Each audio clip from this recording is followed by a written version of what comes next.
వ్యాస మహాభారతంలోని సభాపర్వానికి స్వాగతం.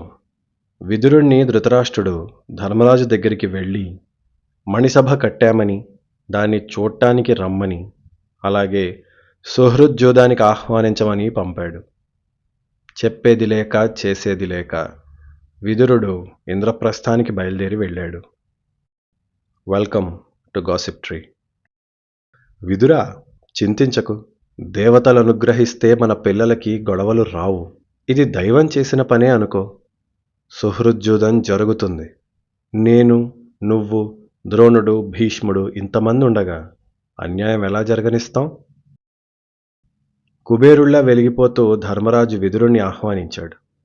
ఆయన కాళ్ళు కడిగి నెత్తిపై నీళ్లు చల్లుకున్నాడు. మాటలయ్యాక ధర్మరాజు అన్నాడు, విదురా, నీ మనసెందుకో సంతోషంగా లేదు, మాటేమో నీరసంగా ఉంది. ఏమైంది? అక్కడందరూ బానే ఉన్నారా? రాజు పెద్ద తండ్రి బాగున్నాడా? అమ్మ గాంధారీదేవి బాగుందా? పెద్దలు భీష్మ, ద్రోణులు, కృపుడు బాగున్నారా? సోదరులకేం కాలేదు కదా అని అడిగాడు. విదురుడు అందరూ బానే ఉన్నారని చెప్పి, ఏం లేదు ధర్మరాజా, కురురాజు కూడా మీరు నిర్మించినట్లే మరొక గొప్ప సభని నిర్మించారు. తమ్ముళ్లతో వచ్చి నీవా సభని చూడాలని ఆయన కోరిక. అలాగే మహారాజా, ఆట విడుపు కోసం ఆ సభలో ఒక జోదశాల నిర్మించాడు. అక్కడికొచ్చి నీవు దాన్ని పరిశీలించాలని ఆయన కోరిక అన్నాడు. ఇక్కడ నుండి కథని చాలా జాగ్రత్తగా వినండి. ధర్మరాజు జూదమాడాడు, పందెం కట్టాడు అని తెగ అనుకుంటాం. అసలు వ్యాసులు వారు ఏమన్నారో విందామా? విదురుడు ఆ మాట చెప్పగానే ధర్మరాజు అన్నాడు, మహాభయాః కితవాః సంనివిష్టాః మయోపదా దేవతారోత్ర సంతి ధాత్రాతు దిష్టస్య వసేకిలేదం సర్వం జగత్ తిష్టతి న స్వతంత్రం. జూదం వలన కలహాలు వస్తాయి. బుద్ధిమంతుడెవ్వడో ఆ జూదం జోలికి పోడు. నీవు ఈ జూదశాల గురించి ఏమనుకుంటున్నావు? నువ్వేదంటే అది మేము చేస్తామని అన్నాడు. తగినదే అనుకుంటున్నావా అని ఎదురు ప్రశ్న అడిగాడు. ఆయన ఏమీ తెలివిలేనివాడు కాదుగా, అడగకుండా అడిగాడు మ్యాటర్ ఏంటి అని. విదురుడి డ్యూటీ అంతే. ఏది చేయాలో అది చేస్తున్నాడు విదురుడు. రాజు చెప్పాడు, చేస్తున్నాడు. కాబట్టి అన్నాడు, యుధిష్ఠిరా, జూదం అనర్థం తెస్తుంది అన్నదే నా అభిప్రాయం. కానీ ఇది మీ పెదతండ్రి రాజు కోరిక. కాబట్టి నువ్వేది చేయాలనిపిస్తే అది చెయ్యి, నా అభిప్రాయం ఎందుకు అన్నాడు. యుధిష్ఠిరుడు కూడా ఏం తక్కువవాడు కాదు కదా. సరే విదురా, ఒక మాట చెప్పు. ఆ సభ కురుకుమారులది కదా. అక్కడ పెద్దాయన కొడుకులు కాకుండా వేరేవారు జూదం ఆడేవాళ్ళు ఉన్నారా? ఉంటే చెప్పమన్నాడు. స్కెచ్ ఏంటో ముందే తెలుసుకునే ప్రయత్నం మీద ధర్మరాజు గారు ఉన్నారు. దానికి విదురుడు సమాధానం ఇస్తూ అన్నాడు, రాజా, గాంధారరాజు శకుని చాలా ఎక్కువ జూదం అలవాటు ఉన్నవాడు. ఇంకా కొంతమంది ఉన్నారు. నివిశంతి, చిత్రసేనుడు, సత్యవ్రతుడు, పురుమిత్రుడు కూడా జూదము బాగా ఆడతారు. యుధిష్ఠిరుడికి ఈ మాట అనగానే ఇక విషయం అర్థమైంది. విదురా, పరమభయంకరమైన జూదరులు ఉన్నారక్కడ. విధాత ఏదో నాటకం మొదలు పెడుతున్నాడు. మన చేతిలో ఉన్నదేమీ కనిపించట్లేదు.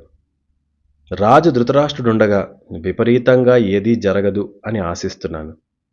జూదం ఆడటమైతే తప్పు, కానీ రాజాజ్ఞ, తండ్రి ఆజ్ఞ తప్పటం ఇంకా తప్పు. నేనొక వ్రతంలో ఉన్నాను విదురా. నా తండ్రి సభకి రమ్మని ఆహ్వానిస్తే ఆయన్ని ఇబ్బంది పెట్టను. ఆయన చెప్తే తప్ప నేను జూదం ఆడను. ఒకవేళ ఆడమంటే ఆడతాను. ఎవ్వర్నీ కాదని చెప్పి నొప్పించను. ఇక దైవమే సాక్షి. సరే, నేను వస్తాను అని అన్నాడు. మర్నాడు పొద్దునే సోదరులు, భార్యతో కలిసి విదురుడి వెంట బయలుదేరాడు ధర్మరాజు. 60 ఏళ్ల వయసు కలిగిన ఏనుగుని ఎక్కి సూర్యుడిలా వెలిగిపోతూ ధర్మరాజు హస్తినలో అడుగుపెట్టాడు. ఆయన అగ్నిదేవుళ్లా వెలిగిపోతున్నాడు. ఆయన ఒంటి మీదున్న బంగారపు వేడి ఎంత దూరం కొడుతోందో. అన్ని వైపుల నుండి చామరాలతో విసురుతూ తీసుకెళ్తున్నారు. ఎందుకిదంతా? అతను సమ్రాట్టు గనక. రాజసూయం చేశాక అతను సాదాసీదా రాజు కాదు కదా. భరతఖండంలో అత్యంత ధనవంతుడు, బలవంతుడు, గొప్పవాడు అని లెక్క. అతను సరస్సులని, నదులని, వనాలని దాటుకుని హస్తినాపురం దగ్గరలోని నగరాన్ని చేరాడు. అక్కడ ఊరి బయట గుడారాలను ఏర్పాటు చేసుకుని ఆ రోజుకి విశ్రాంతి తీసుకున్నారు. అక్కడ విదురుడు మళ్ళీ ధర్మరాజుకి ధృతరాష్ట్రుడి జూద పథకం గురించి యథాతథంగా ఉన్నది ఉన్నట్లు చెప్పాడు. ఆ మర్నాడు యుధిష్ఠిరుడు ధృతరాష్ట్రుడు చెప్పిన ముహూర్తాన హస్తినాపుర రాజుని కలుసుకున్నాడు. అలాగే అక్కడున్న పెద్దలు భీష్ముణ్ణి, ద్రోణుణ్ణి, కృపుణ్ణి, కర్ణుణ్ణి అందర్నీ కలుసుకున్నాడు. అదే వరుసలో సోమదత్తుని, శకునిని, దుర్యోధనుణ్ణి ఇలా పేరు పేరున అందర్నీ కలుసుకున్నాడు. తల్లి గాంధారీదేవి కోడలతో కలిసి కూర్చున్నది. ఆవిడకి గుడ్డిరాజు పెద్ద తండ్రి ధృతరాష్ట్రుడికి కూడా నమస్కరించాడు. వెనకే మిగతా నలుగురు పాండవులు రాగా వాళ్ళని శిరస్సుపై ఆఘ్రాణించాడు ధృతరాష్ట్రుడు. అంటే అది పద్ధతి. పెద్దవారు చిన్నవారిని తలపై అలా చిన్నగా ముద్దు పెట్టుకుంటారు. అందరూ కలిసి ఆ కట్టిన రత్నమయమైన గృహాలలోకి వెళ్ళారు. అక్కడ ధృతరాష్ట్రుడి కోడళ్ళందరూ ద్రౌపదిని చూసి మనసులో అసూయ నిండి ఎవరూ పైకి పెద్దగా నవ్వుతూ కనబడలేదు. పట్టి పట్టి నవ్వుతున్నారు. ఆ రోజుకి అందరూ అక్కడే ఉన్న వ్యాయామశాల, పూజా మందిరాలు అన్నీ చూసుకుంటూ మంచి భోజనం చేసి విశ్రాంతి తీసుకున్నారు.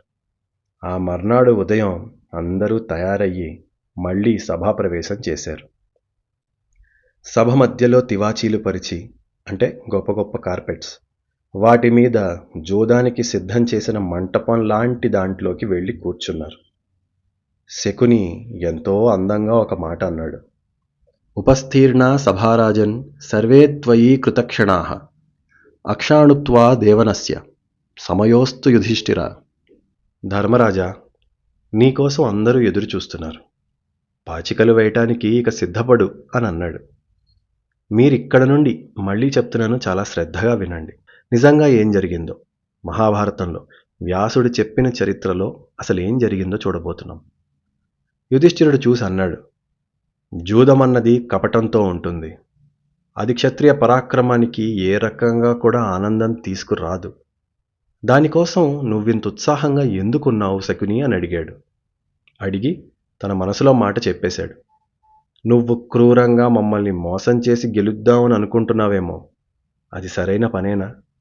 ఇది ఎవ్వరికీ మంచిది కాదు అని అన్నాడు. శకుని చాలా చమత్కారంగా దానికి సమాధానం ఇచ్చాడు.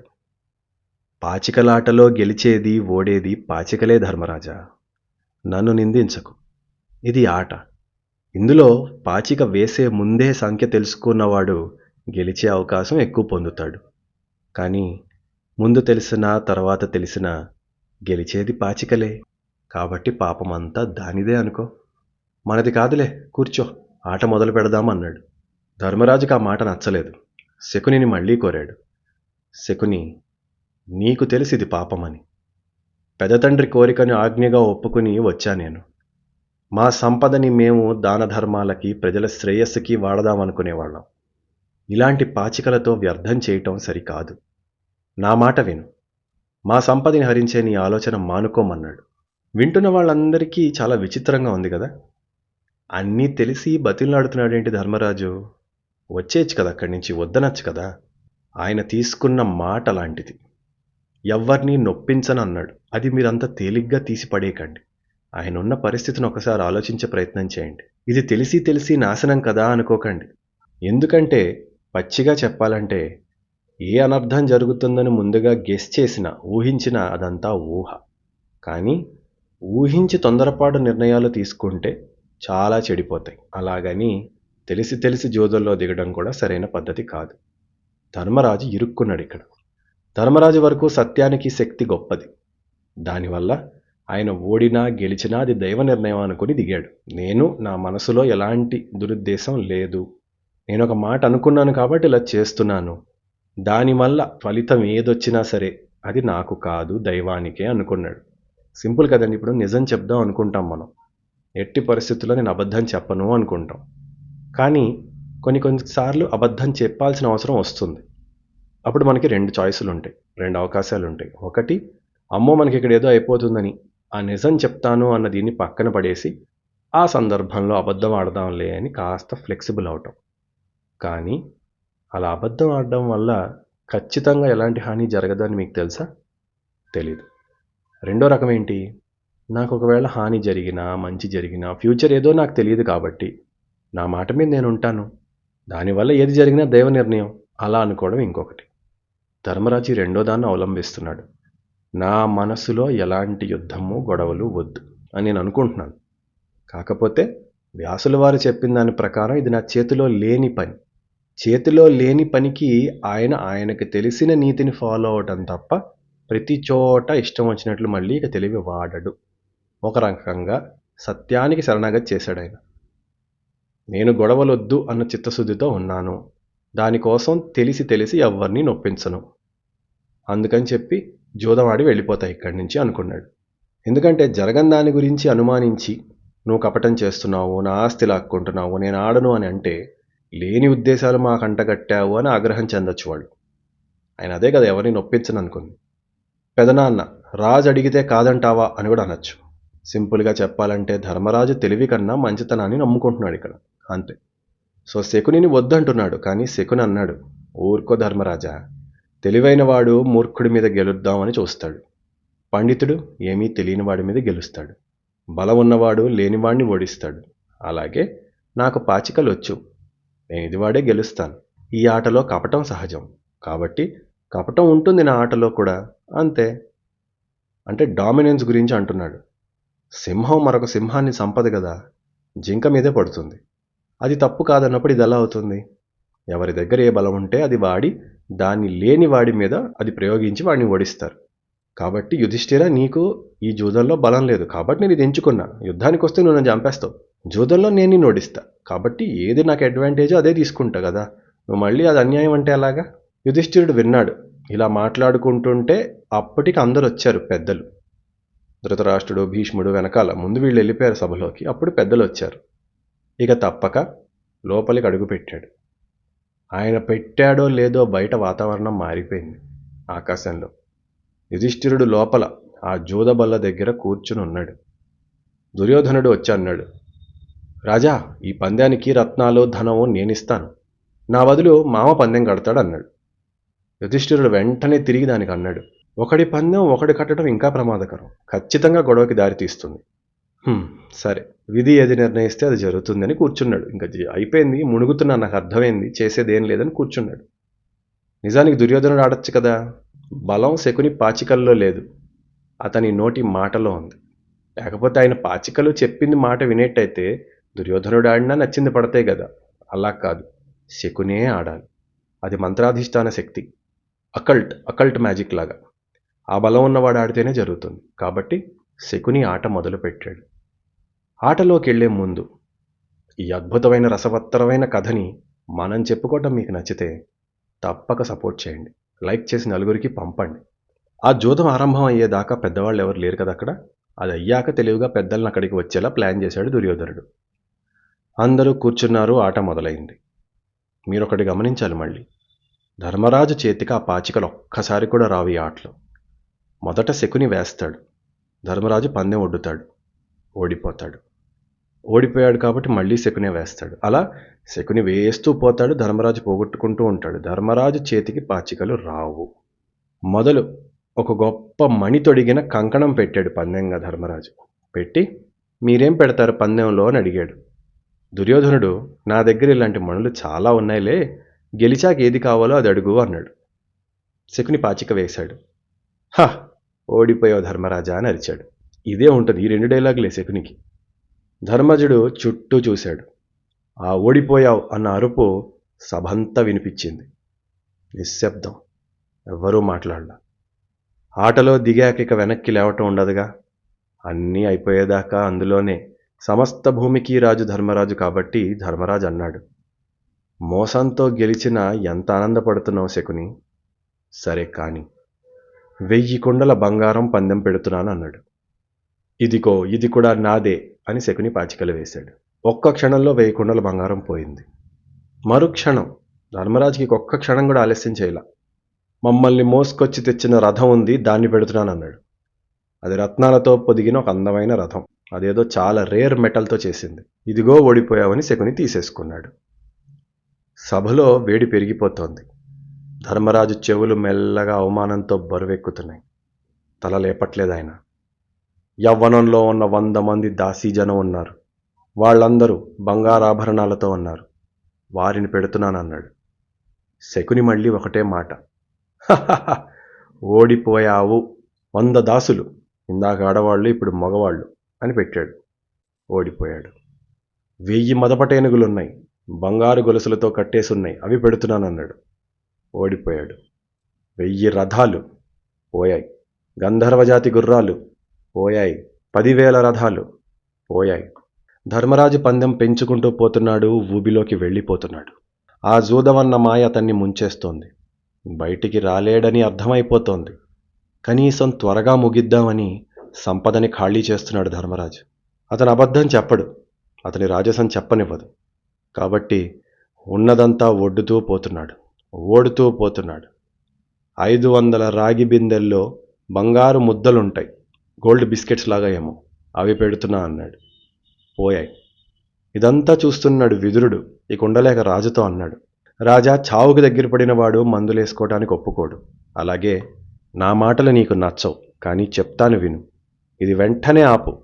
నీ కొడుకు పుట్టినప్పుడే చెప్పాను, నక్కలరుపులు, ఉరుములు, మేఘాలు గుర్తున్నాయా? ఇదిగో ఇదే నీ వంశ వినాశనానికి మొదటడుగు. ఆపేయి, వెంటనే ఆపేయని అరిచాడు. జూదంలో ధర్మరాజు మునిగిపోతున్నాడని అనుకుంటున్నావేమో, నాశనం అయ్యేది నీ కొడుకులే. గొడవే వస్తే వీళ్ళు పోతారు, వంశం నాశనం అయిపోతుంది. ముందు చూపుగా చెప్తున్నాను, వెంటనే ఆపే రాజా అన్నాడు. ఆ నీచుడు సుయోధనుణ్ణి ఇప్పుడే బంధించు. ఈ పాడు ఆలోచన చేసింది వాడే. రాజా, వినురాజా అని మొత్తుకున్నాడు. సహజంగా ఇది ఎక్కదు కదా, ఎందుకంటే గెలిచేటప్పుడు గెలుపు తప్ప ఏ రంగు కనబడదు. కానీ ముందు చూపు ఉండాలి. దుర్యోధనుడు చేసే ఈ పని వల్ల సమస్త రాజలోకం నాశనం అవబోతోంది. రాజా, అందరికీ, చివరికి శాంతనుడు భీష్ముడికి కూడా పాపం వంశం గురించి చెప్పాడు. రాజా, నీ వంశంలో ప్రతీప మహారాజు, శంతన మహారాజు, ఎంతో గొప్ప గొప్ప రాజులు, అందరి పేర్లు పాడైపోతాయి. ఆపేయి రాజా, దయచేసి ఆపేయి అన్నాడు. ఆ పర్వతరాజు శకునికి కపటోద్యోగమే తెలుసన్నాడు.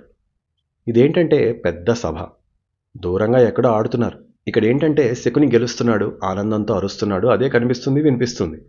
కానీ ఇందాక సైలెంట్గా మోసం చేస్తాను రాబోయ్ అని ధర్మరాజుతో అన్నాడు కదా, అది ఎవరికి తెలియదు. కానీ పైకి ఏం లేదు, జస్ట్ ప్లేయింగ్ అన్నట్టు శకుని ఆడుతున్నాడు. ధర్మరాజు కూడా అది పైకి చెప్పలేడు, ఒప్పుకుని వచ్చాడు కదా. అందుకని రాజుని ఎదిరించి కంప్లైంట్స్ చేయకూడదు. పైగా ఆయనేం చిన్న రాజు కాదు, సమ్రాట్. అదొక పెద్ద సెటప్లో ఇరుక్కుపోయాడు ధర్మరాజు. దానిలో ఇరుక్కుపోవడం ఏముందండి, వద్దని చెప్పి వచ్చేయచ్చు కదా అనుకోకండి. నాకు అలానే అనిపించింది, అందుకే అంటున్నా ఇన్నిసార్లు. ఒక రాజు ఏ పని చేసినా దాని ప్రభావం అతని చరిత్ర మీద ఉంటుంది. అందులో ధర్మరాజు రాజసూయం చేసినవాడు, అంటే he's the king of kings, రాజులకే రాజు. ఏం పెద్దవాడి అయిపోయావా, ఆహ్వానిస్తే రమ్మనంటున్నావు? ఏం పెద్దవాడి అయిపోయావా, ఆహ్వానిస్తే రానంటున్నావు అని అన్నాడు అనుకో ధృతరాష్ట్రుడు. లేక సరదాగా ఆడదామంటే వద్దంటావేంటయ్యా అన్న అపవాదం ఎంతసేపట్లో వస్తుంది. అందులోన కష్టాల్లో ఉన్నవాడు ఏం చేసినా పోన్లే పాపం అంటారు. కానీ సుఖంలో ఉన్నవాడు ఏం చేసినా అందులో ఏదో లోపం వెతికి శాపం పెడదాం అనుకుంటారు. లోకం తీరంతే. ధర్మరాజు ఇప్పుడేంటి, అంత పైన ఉన్నాడు కదా, ఏ చిన్న తప్పు దొరుకుతుందా అని ఎదురు చూస్తారు ఎవరైనా. ప్లస్ వ్యాసుడే చెప్పాడు, మహాయుద్ధం వస్తుంది, అలాంటిది ఇలాంటిది కాదు, సమస్త క్షత్రియ కులం అంతమైపోతుందని. ఇవన్నీ వింటే పోతే పోయింది, నాకేంటలే అని నచ్చింది చేసేవాడు కాదుగా అతను. అజాతశత్రువు, ఎవరిని శత్రువుగా అనుకునేవాడు కాదైనా. అందుకని సరే, ఇప్పుడు ఈ చిన్న ఆహ్వానం మన్నించనందువల్ల మాకు గొడవలయ్యి చిలికి చిలికి గాలివానయ్యి ఎందుకు ఇవన్నీ? ఆల్రెడీ ఏడుస్తూ ఉంటారు వాళ్ళు, వాళ్ళ గురించి తెలుసు. ఇదేదో అడిగింది ఇచ్చేస్తే పోలే అనుకుని దిగాడు. కానీ దీనివల్లే ఎంతో దూరం వెళ్ళిపోతుందని ఆయన గెస్ చేయలేడు. విదురుడు చూశాడు. చూసి రాజుకి నచ్చ చెప్తున్నాడు, కన్విన్స్ చేస్తున్నాడు వద్దు వద్దని. అది దూరం నుండి దుర్యోధనుడు చూశాడు.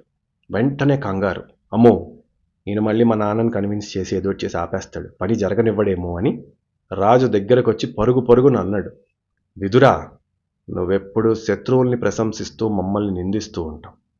మేమేదో చిన్నపిల్లం అన్నట్టు మా తప్పు పడతావు. శత్రువులు ఏంటి అసలు? శత్రువు అనేశాడు వాళ్ళని.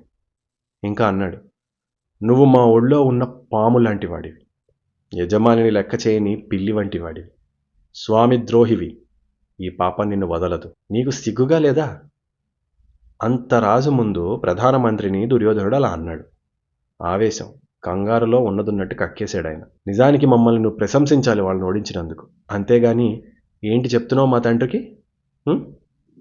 మా మీద ఏవో నిందలు మోపి నోటికొచ్చినట్లు అనేస్తున్నావు. విన్నాను, ఇంతకుముందే చాలాసార్లు విన్నాను. ఏంటి, నన్ను చిన్ననాడే వదిలేయాలా? నా వల్ల వంశనాశనమా? నేనంటే ఎందుకయ్యా నీకంత కక్ష? అలా అడిగి తండ్రితో అన్నాడు. అసలు ఈ విదురుణ్ణి ఇక్కడి నుండి పంపించేయండి నాన్న. ఎక్కడికి వెళ్ళాలనిపిస్తే వెళ్ళమనండి. ఇలాంటి ద్వేషాన్ని పెట్టుకుని చెడు చేసేవాడిని మన దగ్గర ఉంచొద్దు అని ముందే చెప్పా. విదురుడు నిజంగా కౌరవులకి చెడు చేస్తున్నాడా? అలా అని మీకు అనిపిస్తోందా? కామెంట్లో చెప్పండి. ఎందుకంటే ఇది అనుకున్నంత తేలిక కాదు. నిజమే కదా! ఎప్పుడూ కౌరవుల్ని ఇటుపక్షం వాళ్ళని తప్పెందుకు పడుతున్నాడు? అతనికి దుర్యోధనుడంటే నిజంగా ద్వేషమా? అతని మీద చాడీలు రాజుకి చెప్పటం సరైన పనేనా? కాదా? సరే, ఇన్ని మాటలు విన్న విదురుడు అన్నాడు. ఆయనకి ఒళ్ళు మండింది కదా! తనకి నచ్చని దాన్ని చెప్పినంత మాత్రాన ఎదుటివాడిని ద్వేషించేవాణ్ణి ఏమనాలి? నీకు నచ్చకపోయినా నిజం నిజమే దుర్యోధన. ఓ రాకుమారా, ఇంతవరకు వచ్చింది గనక చెప్తున్నాను. నువ్వొక మందమతివి. నిన్నేదో తెలివైన వాడిలాగా నన్నొక మూర్ఖుడిలాగా అనకు. ఇంత డైరెక్ట్గా చెప్పి మొహం మీద కొట్టినట్లు అంటున్నాడు. మంచి చెడులు చెప్పే చోట నీకెప్పుడూ ప్రేమగా మృదువుగా మాటలు వినాలనుంటే ఒక పని చెయ్యి. నచ్చిన స్త్రీలని లేక మతిలేని వారిని, నువ్వంటే మోజున్న వారిని ఈ పనిలో పెట్టుకో.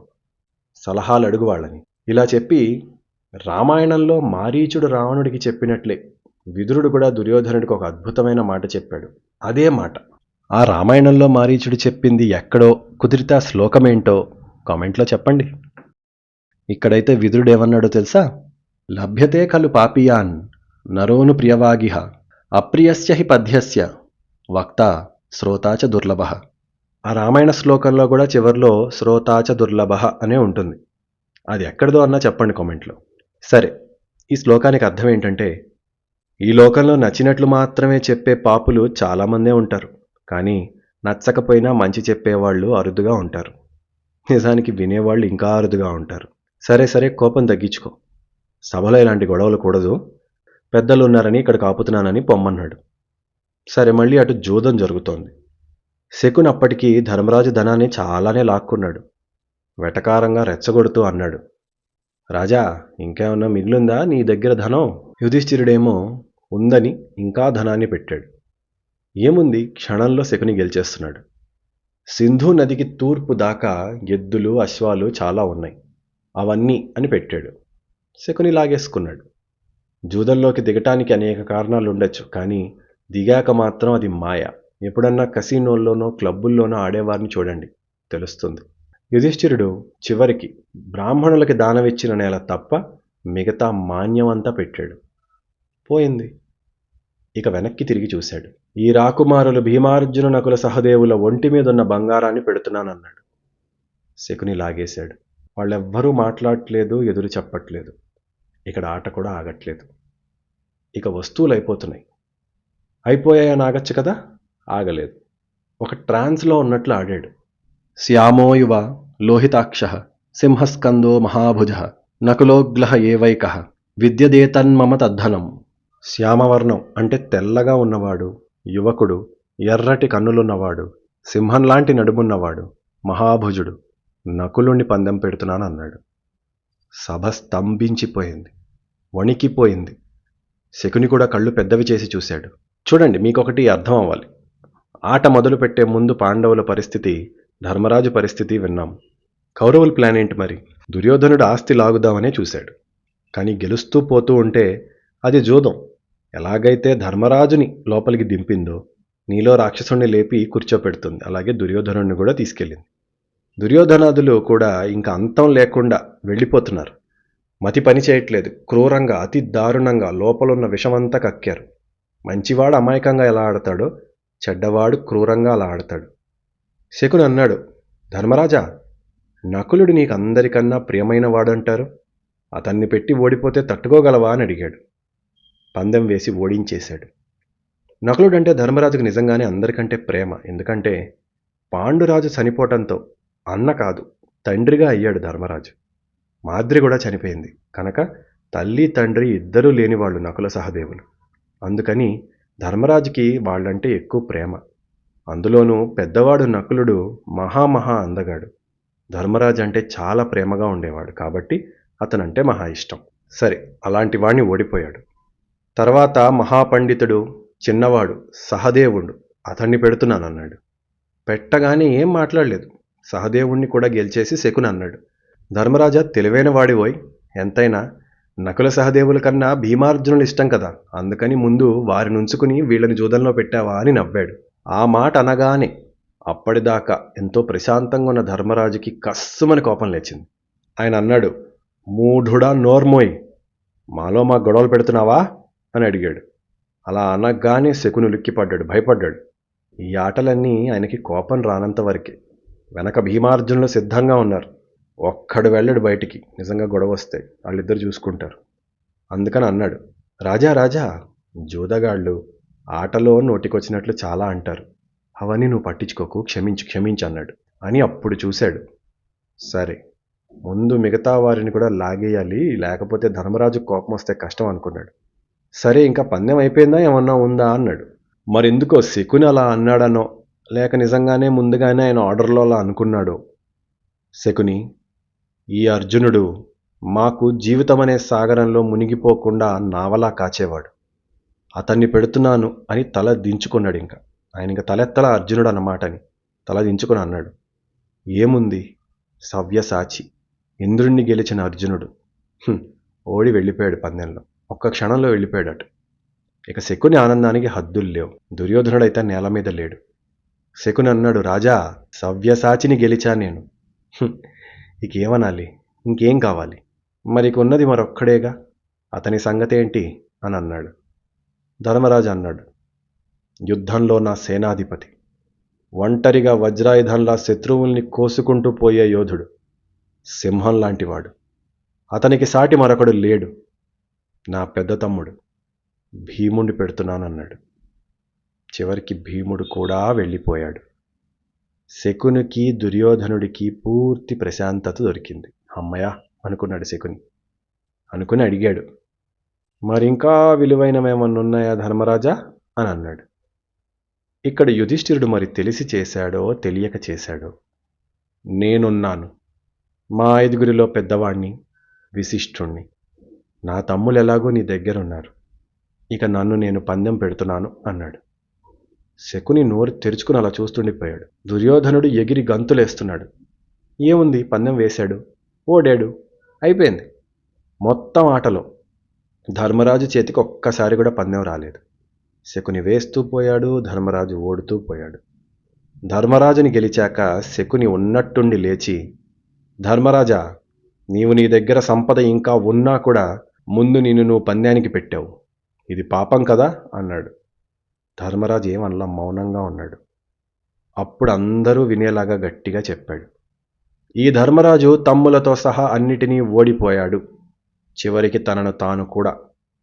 అయితే ధర్మరాజా, నీ దగ్గర ఇంకా ఆస్తి ఉన్నది కదా, దానిని పందెం పెట్టి మళ్ళీ ఆడి గెలవచ్చు. ఎవరేం మాట్లాడలేదు. అదే నీ ప్రియపత్ని ద్రౌపది. యుధిష్ఠిరుడు దానికేం రియాక్ట్ అవ్వాల. ఒక క్షణం ఆగి అన్నాడు, ద్రౌపది పొట్టిది కాదు, పొడుగుది కాదు, నల్లనిది కాదు, తెల్లనిది కాదు, ఉంగరాలు తిరిగిన జుట్టుతో ఉంటుంది, సర్వగుణ సంపన్నురాలు, మహారాణి, నా లక్ష్మి, ఆమెని పందెంగా పెడుతున్నానన్నాడు. యాంత్రికంగా, ఎలాంటి ఎమోషన్ లేకుండా, ఒక రోబోట్ లాగా తలపైకి లేపకుండా ఈ మాట చెప్పాడు. ఆ మాట వినగానే మొత్తం సభ లేచి నిలబడిందన్నారు. అయ్యో వద్దు, అదేంటి, పెద్దలందరూ మొహంలో చిరాకు, అయోమయం, కోపం అన్నీ కలిసిన ఎక్స్ప్రెషన్స్. భీష్మద్రోణులకి చెమటలు పట్టాయి. విదురుడు బుస్సలు కొడుతూ పాములాగా ధృతరాష్ట్రుని కేసి చూస్తూ తల పట్టుకుని అలా ఉండిపోయాడు. బాహ్లికుడు, ప్రతీప మహారాజు కుమారుడు, అంటే భీష్ముడి పెదనాన్న సోమదత్తుడు, సంజయుడు, అశ్వత్థామ, భూరిశ్రవసుడు, అలాగే ధృతరాష్ట్రునికి వైశ్యకుల వనిత వల్ల పుట్టిన యుయుత్సుడు, వీళ్ళందరూ కూడా కోపం పొందారు, బుసలు కొడుతున్నారు, క్రోధంతో చేతులు నలుపుకుంటూ పళ్ళు కొరుకుతూ చూస్తున్నారు. ధృతరాష్ట్రస్తుతం హృష్టః పర్యపృచ్ఛత్ పునః పునః కిం జితమితి హ్యాకారం నాభ్యరక్షతః. ఏమీ తెలియనట్లు అప్పటిదాకా కూర్చున్న ధృతరాష్ట్రుడు, గెలిచామా అని చప్పట్లు కొట్టబోయి చుట్టూ మౌనాన్ని వేడిని అర్థం చేసుకుని ఆపుకుని కూర్చున్నాడు. దుశ్శాసనుడు, కర్ణుడు ఒకరి చేతులు ఒకళ్ళు పట్టుకుని ఆనందిస్తూ శుభాకాంక్షలు చెప్పుకున్నారు. మిగతా సభ్యులందరికీ కళ్లలో కోపము, కన్నీరు కలిసి పుట్టింది. శకుని పాచికలు విసిరేశాడు. ఇది కూడా గెలిచినట్లే అని గట్టిగా నవ్వాడు. అప్పుడు ఏం జరిగింది?